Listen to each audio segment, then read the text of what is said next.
Hi hello welcome back to Indu's vlogs. പുതിയൊരു വീഡിയോയിലേക്ക് എല്ലാവർക്കും സ്വാഗതം. അപ്പോൾ ഇന്നത്തെ video I'm talk about my skin care day. എൻ്റെ സ്കിൻ കെയർ ഡേ ആണ് കേട്ടോ. അപ്പോൾ അങ്ങനെ പ്രത്യേകിച്ച് കാര്യമായിട്ടൊന്നുമില്ല. ഫേസൊക്കെ ആകെ ഭയങ്കര വൃത്തിയായിട്ടിരിക്കുകയാണ്. അപ്പോൾ നമുക്ക് എന്തെങ്കിലുമൊക്കെ ഒരു പാക്ക് ഇട്ടിട്ട് റെഡിയാക്കാമെന്ന് വിചാരിക്കുന്നു. അങ്ങനെ എന്തെങ്കിലും ഒരു പാക്കല്ല, നമ്മൾ സാധാരണ ഇടുന്ന എൻ്റെ ഫേവറേറ്റ് ആയിട്ടുള്ള കോഫി പൗഡർ പാക്ക് തന്നെയാണ് ഞാൻ ചെയ്യാൻ പോകുന്നത്. അപ്പോൾ നമുക്ക് നേരെ വീഡിയോയിലോട്ട് പോയാലോ. അപ്പോൾ നമുക്ക് ഫസ്റ്റ് തന്നെ നമുക്ക് ഫേസ് ഒന്ന് മോയ്സ്ചറൈസ് ചെയ്യണം. അപ്പോൾ ഞാൻ അതിനായിട്ട് വാസ്ലിൻ ആണ് ഇവിടെ യൂസ് ചെയ്യുന്നത് കേട്ടോ. വേറെ എൻ്റെ അടുത്ത് വേറെ മോയ്സ്ചറൈസറൊന്നും അവൈലബിൾ അല്ല. അപ്പോൾ നമുക്ക് വാസ്ലിൻ വെച്ചിട്ട് തൽക്കാലം അഡ്ജസ്റ്റ് ചെയ്യാം.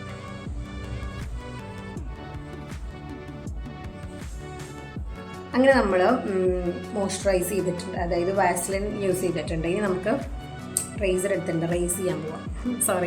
നമുക്കിനി ഷേവ് ചെയ്യാം. അപ്പോൾ ഞാൻ ഈ റേസറാണ് ഇവിടെ എടുത്തിട്ടുള്ളത്. സത്യം പറഞ്ഞാൽ എനിക്ക് എപ്പോഴും ഇത് ചെയ്യാൻ ഭയങ്കര പേടിയാണ് കേട്ടോ.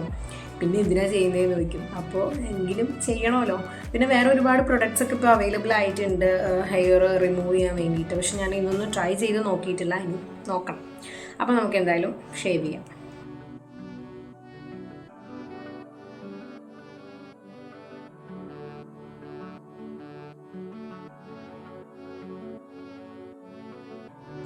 അങ്ങനെ ഞാൻ ഫേസൊക്കെ ഷേവ് ചെയ്തിട്ടുണ്ട് കേട്ടോ. എനിക്കിങ്ങനെ നോക്കി ചെയ്യാൻ പറ്റാത്തതുകൊണ്ട് ഞാൻ വേഗം പോയി കണ്ണാടി നോക്കി ചെയ്തിട്ടാണ് വന്നത്. എന്നിട്ട് ഇതേ ഫേസൊക്കെ നല്ലപോലെ വാഷ് ചെയ്തിട്ടുണ്ട്. ഇനി നെക്സ്റ്റ് നമുക്ക് നമ്മുടെ പാക്ക് അപ്ലൈ ചെയ്യാം കേട്ടോ. പാക്ക് ഓൾറെഡി ഇവിടെ റെഡിയാണ്, ഞാൻ നേരത്തെ തന്നെ റെഡിയാക്കി വെച്ചിട്ടുണ്ടായിരുന്നു. ഇതെന്താണെന്ന് വെച്ചാൽ ഇപ്പോൾ പോയേനെ. ഇതെന്താണെന്ന് വെച്ചാൽ നമ്മുടെ കാപ്പിപ്പൊടി തൈരും കൂടിയാണ് മിക്സ് ചെയ്തിട്ടുള്ളത്. ഒരു 2 സ്പൂൺ കാപ്പിപ്പൊടി എടുത്തിട്ടുണ്ടാവും. അതിൻ്റെ കൂടെ നമുക്ക് ഇതിന് അധികം ലൂസാക്കിയിട്ടില്ല, ഞാൻ ചെറിയ കട്ടിയായിട്ട് തന്നെ ഇരിക്കുന്നുണ്ട് കേട്ടോ. അപ്പോൾ അധികം ലൂസാവാത്ത രീതിയിൽ ഞാൻ മിക്സ് ചെയ്തിട്ടുള്ളത്. ഇത് നമുക്ക് ഫേസിൽ നല്ലപോലെ തേച്ച് കൊടുക്കാം.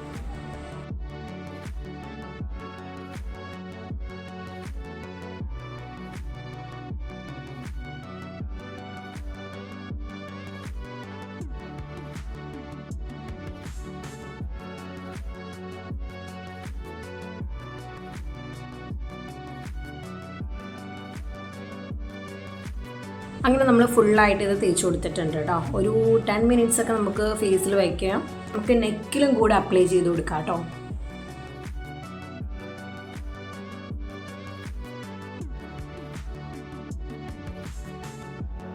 ഫേസിലും നെക്കിലും ഫുള്ളായിട്ട് അപ്ലൈ ചെയ്തിട്ടുണ്ട്. ഇനി നമുക്കൊരു 20 മിനിറ്റ്സിന് ശേഷം വാഷ് ചെയ്ത് കളയാം കേട്ടോ. ഏകദേശം ഒരു 15 മിനിറ്റ് ഒക്കെ കഴിഞ്ഞിട്ടുണ്ട് കേട്ടോ. അപ്പോൾ നമുക്ക് എന്തായാലും ഇത് വാഷ് ചെയ്യാം. അങ്ങനെ ഇതേ ഞാൻ വാഷ് ചെയ്തിട്ടുണ്ട് കേട്ടോ. എന്തോ ഒരു ആശ്വാസം കിട്ടിയ പോലെ, ഒരു പെട്ടെന്നൊരു ഇൻസ്റ്റൻറ്റ് ഗ്ലോ ഒക്കെ ഫീൽ ചെയ്യുന്നുണ്ട്. ഇത് ഞാൻ ഇടയ്ക്കിടയ്ക്ക് ചെയ്യുന്നതാണ്. അപ്പോൾ ഇന്നത്തെ വീഡിയോ ഇത്രേ ഉള്ളൂ. സത്യം പറഞ്ഞു കഴിഞ്ഞാൽ സ്കിൻ കെയർ കൂടാതെ ഹെയർ കെയറും കൂടെ ചെയ്യണമെന്നുണ്ടായിരുന്നു. പക്ഷെ എല്ലാം കൂടെ നമുക്ക് ഒന്നിച്ച് നടക്കില്ല. അതുകൊണ്ടാണ് ഓരോ ദിവസം മെല്ലെ ഓരോന്ന് ചെയ്യാമെന്ന് വിചാരിച്ചു. ഇപ്പോൾ ഹെയറിൽ എന്തെങ്കിലുമൊക്കെ ഒരു പാക്ക് അപ്ലൈ ചെയ്തിട്ട് ഒരുപാട് ദിവസമായിട്ടോ. അപ്പോൾ ഹെയർ ആകെ ഭയങ്കര ഫ്രിസി ആയിട്ടിരിക്കുകയാണ്. അപ്പോൾ വേറൊരു ദിവസം ഇനി ഹെയറിന് വേണ്ടിയിട്ട് നമുക്ക് മാറ്റി വയ്ക്കണം. അപ്പോൾ ഇന്നത്തെ വീഡിയോ ഇത്രേ ഉള്ളൂ. വീഡിയോ ഇഷ്ടപ്പെട്ടാൽ ലൈക്ക് ചെയ്യുക. അപ്പോൾ അടുത്ത ദിവസം വേറൊരു വീഡിയോ ആയിട്ട് വരാം. അതിലേക്കും ബൈ.